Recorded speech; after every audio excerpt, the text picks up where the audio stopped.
Hi guys, Radhe Radhe.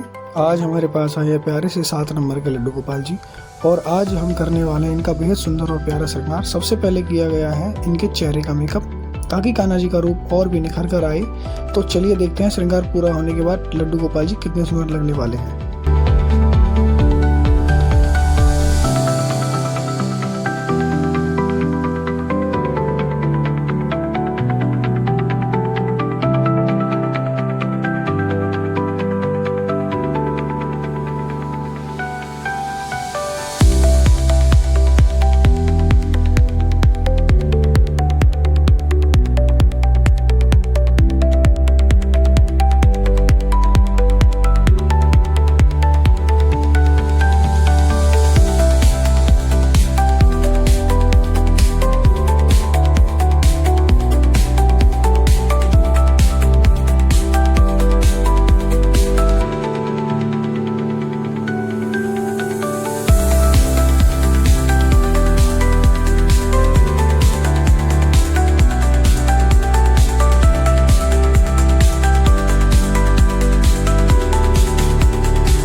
तो देखिए, हमारे प्यारे 7 नंबर के लड्डू गोपाल जी का श्रृंगार अब पूरा हो चुका है। कान्हा जी का ये सुंदर रूप देखकर मन अपने आप ही प्रसन्न हो जाता है। अगर आपको भी ये लड्डू गोपाल जी का श्रृंगार पसंद आया हो तो वीडियो को लाइक करें, चैनल को सब्सक्राइब करें। जय श्री कृष्णा, राधे राधे। तो मिलते हैं नेक्स्ट वीडियो में।